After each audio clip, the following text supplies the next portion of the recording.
Yeah, I thought it was interesting yesterday, and I mentioned this to Rob Simmons briefly, and we didn't get a chance to get into it. Rob had a number of other things he wanted to get into yesterday, but I mentioned to him yesterday how convenient it was that Nancy Pelosi now, after how many years as a legislator in Washington, now wants to create some kind of a piece of legislation that prohibits Congress folks from trading on stocks. It's almost, if it weren't so devious and diabolical, it would be comical, right? When you think about it.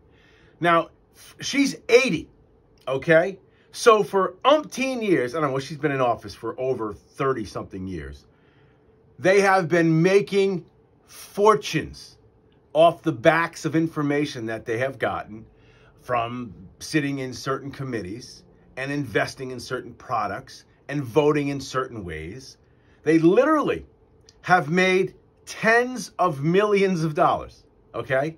And now, as she's in her twilight, she wants to institute some kind of legislation that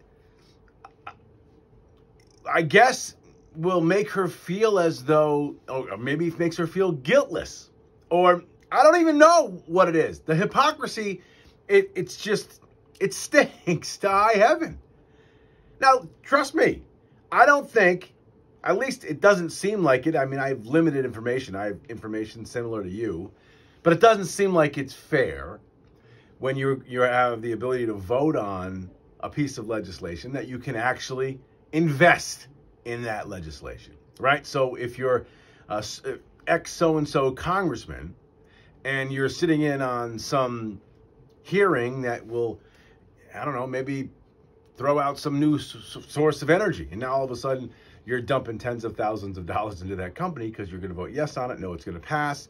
It gets federal funding, whatever it is, whatever the scenario it is, and you become a multimillionaire. That is part of the reason why some of these folks are millionaires when they only make, $180,000 a year, and they get down to Washington. Like I told you, Alexandria Ocasio-Cortez, I told you to watch her portfolio. Pay very close attention. I said this 2 years ago when she was elected. If you remember, she was crying that I can't afford my apartment in Washington. I don't have any money. Remember? She couldn't afford it because she was a bartender before she was a congressman. That's fine. I'm not taking anything away from somebody going from bartender to congressman. Fantastic. Folks want her, they got her. But I told you to watch her portfolio. Watch how much money she's worth in 10 years. And then you tell me if the system isn't rigged. Now, I'm quite sure if you took a dive into AOC's portfolio, you would see it's got a lot of good zeros at the end of a big fat number. That's my guess right now. And that's only growing. Why? Because they have perks that you and me don't get. And one of those perks is to invest in businesses on the side, on the slide. So Nancy Pelosi is actually right. That should be done away with.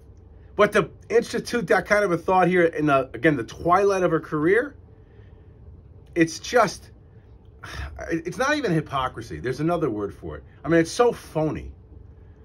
I have to think of the perfect word because I don't want to let that slide away into the sunset. But there's got to be a perfect, maybe somebody out there will be smarter than me and come up with the perfect word that fits that scenario. Devious, deception, diabolical maybe.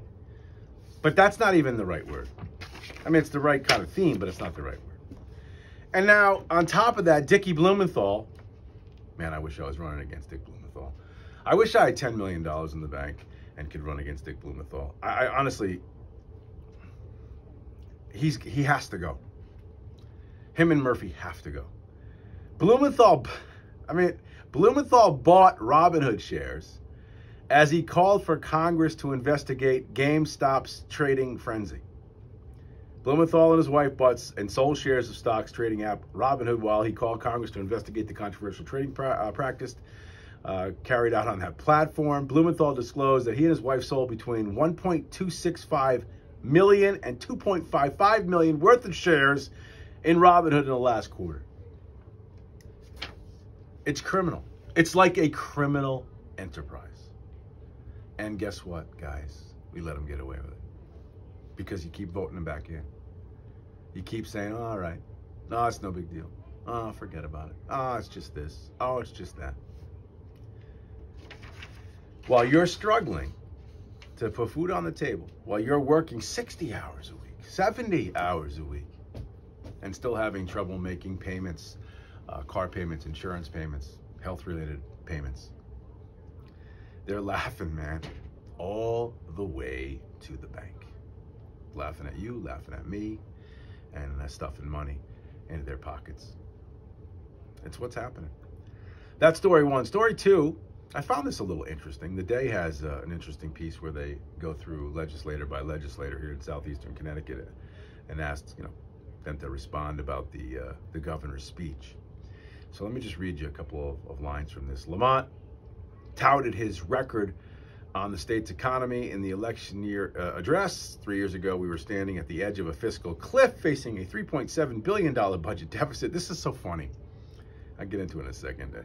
And today we're deciding what taxes to cut or school programs to grow thanks to a third consecutive year of budget surplus. It is so evil what is happening. I mean, just that line. Remember something, everyone. First of all, the reason why there is a budget surplus is, and this is why I didn't want the Republicans to do this 3 or 4 years ago, because I knew then what I know now, which is politics is nasty and ugly, and people have short memories. And the fact that the Republicans and the Democrats put together a bipartisan budget means nothing to anybody out there casting a vote. They don't care. All they see is end results. They could care less that it was the Republicans' idea to formulate this budget, which has made the coffers grow, and it was Trump's tax cuts that helped make this grow. And it's, Lamont who wants to stand on a pile of dead bodies and scream success. And say, that quote right there, 3 years ago, we were standing on the edge of a fiscal cliff facing $3.7 billion budget deficit, he said, and today we're deciding what taxes to cut and school programs to grow. Remarkable. Because they had nothing to do with it. And the Dems really had very little to do with it. Yet they're going to tout as if it was their, it was their ideas alone that brought that to the forefront. It's stunning. Which is why I thought back, if you remember, I was talking about burn it down, man, let it go. Because this is what happens. And now the low information voter, as Rush used to talk about, is going to see or hear Lamont say that and say, oh yeah, that's great, fabulous. Okay, great, let's vote for Lamont. Remarkable to me. And not to factor in the fact that the federal government has written check after check after check after check to the state, all the states, because of COVID. And that helped bolster the surplus. It's like you're watching one of those old-time movies where there's a guy in the back of a trolley car selling snake oil to a bunch of dopes. That's what it is. You're a dope. We're all dopes, and you're all out there buying the snake oil because it has to be that. Otherwise, you would never pull the lever or push the button or fill in the circle for these people who literally are trying to, they're trying to be they're not trying to be. They are as slippery as they possibly can be in their everyday political activities. And that goes for every one of the Democrat legislators up there. And I'm saying Democrat, usually I'm not partisan, but in this case it is. And I got to say something else too. And I don't have time now because I have to get to the break.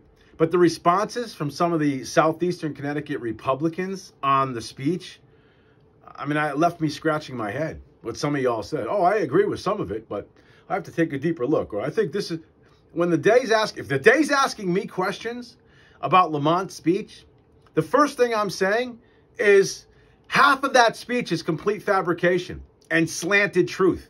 I'm not going to give him credit for anything. Why are they giving him credit? Oh, well, it looks a little pretty good. It's a good idea. We'll help fund the education. Well, we'll help do this. Or we're going to put money towards mental health. What the hell does that even mean? Weak. That's a weak response to me. At least from what I read. But who am I? I'm a spoke on a wheel. Big show! Please stick around. It's 94.9.